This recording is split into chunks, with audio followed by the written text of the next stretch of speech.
안녕하세요. 베스트픽 공부합시다입니다. 오늘 함께 파헤쳐볼 주제는 거시경제학의 핵심, 바로 ISLM 모형입니다. 이름만 들으면 좀 딱딱해 보이죠? 하지만 이 모형은요, 경제의 방향을 알려주는 나침반이자 실제로 2001년에 미국을 거대한 위기에서 구해낸 아주 강력한 정책 설계도이기도 합니다. 나라 경제가 막 흔들릴 때 정부나 중앙은행은 과연 어떤 지도를 보고 길을 찾을까요? 그들이 가장 먼저 펼쳐보는 설계도가 바로 오늘 우리가 살펴볼 ISLM 모형입니다. 이 모형은 경제를 움직이는 두 개의 핵심 동력이 어떻게 맞물려서 돌아가는지를 보여주는 정말 강력한 분석 도구거든요. 우리 경제를 그냥 하나의 마을이라고 한번 상상해 볼까요? 이 마을이 잘 굴러가려면요, 두 개의 큰 시장, 그러니까 두 개의 엔진이 필요합니다. 하나는 우리가 만들고 파는 물건들이 거래되는 재화시장이고요. 또 다른 하나는 돈 자체가 오고 가는 금융시장이죠. 자, 이 두 엔진이 대체 어떻게 작동하는지 지금부터 하나씩 뜯어보겠습니다. 자, 그럼 첫 번째 엔진인 재화시장부터 자세히 들여다보죠. 이 시장이 왜 그렇게 이자율에 민감하게 반응하는지 그 이유를 한번 파헤쳐보겠습니다. 재화시장을 움직이는 가장 중요한 힘, 그건 바로 투자입니다.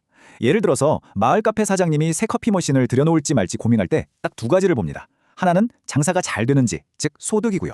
또 하나는 돈을 빌리는 비용, 바로 이자율이죠. 자, 이 논리적인 연쇄의 반응을 한번 따라가 보세요.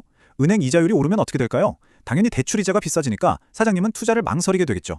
심지어 내 돈이 있더라도 이 비싼 이자 받으면서 그냥 은행에 넣어두는 게 낫겠다라고 생각할 수도 있어요. 결국 투자가 줄어들고 그런 마을 전체의 생산활동도 자연스럽게 둔화되는 겁니다. 이게 바로 IS 곡선의 정체입니다. 이자율이라는 측과 소득이라는 축이 있을 때 방금 본 것처럼 이자율이 올라가면 소득은 내려가는 관계가 만들어지잖아요. 이 점들을 쭉 이으면 언제나 오른쪽 아래로 향하는, 우리가 우하향한다고 말하는 곡선이 그려집니다.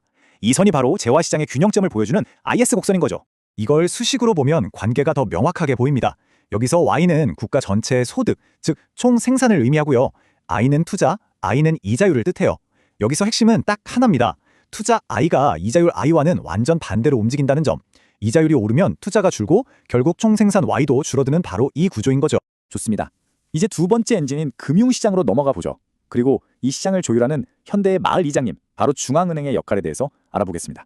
요즘 중앙은행은요, 예전처럼 돈을 얼마나 찍어낼까 이걸 고민하지 않아요. 대신에 그냥 목표 이자율을 딱 정해서 선포해버립니다. 우리 마을 기준금리는 무조건 2%다 이렇게 선언을 하면 시중은행들은 그 이자율에 맞춰서 필요한 만큼 돈을 공급하게 되는 거죠.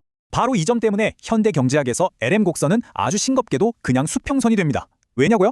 중앙은행이 이자율은 2%야 라고 딱 정해버리면 그 이자율을 유지하기 위해서 시장에 돈이 필요하면 공급해주고 돈이 너무 많으면 흡수해버리기 때문이에요.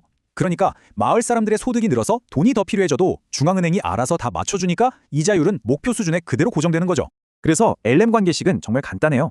I는 2, 중앙은행이 정한 목표 이자율 I가 곧 시장의 이자율 I가 된다는 뜻입니다. 아주 간단하죠? 자, 그럼 이제 두 엔진을 함께 조립해서 정책을 만드는 사람들이 어떻게 경제라는 큰 배의 방역을 조종하는지 본격적으로 한번 살펴보겠습니다.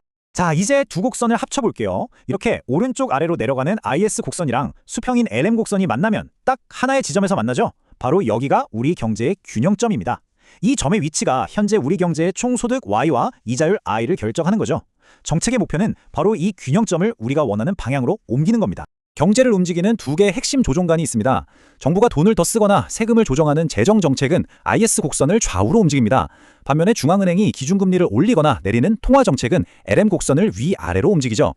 여기서 정말 강력한 개념이 하나 등장하는데요. 바로 정책 혼합, 영어로는 폴리시 믹스라고 합니다. 정부의 재정정책과 중앙은행의 통화정책이 마치 환상의 콤비처럼 함께 움직여서 시너지를 내는 걸 말하는데요. 이게 곧 살펴볼 사례의 핵심이기도 합니다. 자, 본격적인 사례로 들어가기 전에요. 여기까지 내용이 유익하셨다면 구독과 좋아요 한 번씩만 부탁드릴게요. 저희에겐 정말 큰 힘이 됩니다. 자, 이제 정말 흥미로운 부분입니다. 이 설계도가 실제 위기 상황에서 얼마나 강력한 힘을 발휘했는지 진짜 사례를 통해 생생하게 한번 살펴보겠습니다. 2001년 미국 경제는 정말 두 가지 큰 충격에 직면했습니다. 연초에는 닷컴 버블이 터졌고 9월에는 9.11 테러가 발생했죠. 기업과 소비자들이 극도의 공포에 빠져서 아예 투자를 멈춰버리고 경제가 깊은 침체에 빠질 수도 있는 그야말로 절체절명의 위기였습니다. 이때 미국 정부와 중앙은행이 기가 막힌 쌍끌이 작전을 펼칩니다. 먼저 정부가 세금을 확 깎아주니까 소비랑 투자가 살아나면서 IS 곡선이 이렇게 오른쪽으로 쭉 이동합니다. 동시에 중앙은행은 기준금리를 6.5%에서 2% 미만까지 정말 파격적으로 내리면서 LM 곡선을 아래로 확 끌어내렸습니다. 이 두 힘이 합쳐져서 경제를 침체의 늪에서 건져낸 거죠. 여기서 아주 중요한 포인트가 있어요. 이 모델 분명히 작동합니다. 효과가 있어요. 하지만 현실은 버튼을 누르자마자 결과가 짠 하고 나타나는 게임이 아니라는 겁니다. 정책에는 시차라는 게 존재합니다. 금리를 내려도 기업들이 실제로 공장을 짓고 투자를 늘려서 그 효과가 경제 전체에 온전히 나타나기까지는 보통 2년 정도의 시간이 걸린다고 봐요. 정책의 효과는 즉각적이지 않고 마치 슬로우 모션처럼 서서히 나타나는 거죠. 자, 이 표를 보시면 오늘 우리가 다룬 내용의 핵심이 한눈에 쫙 정리됩니다. 보세요. 재화 시장을 나타내는 IS 곡선은 정부 지출 G나 세금 T 같은 재정 정책으로 움직입니다.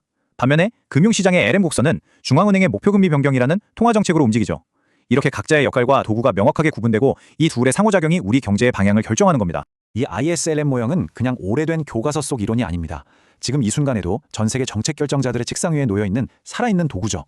그렇다면 여러분께 질문을 던지면서 마무리하겠습니다.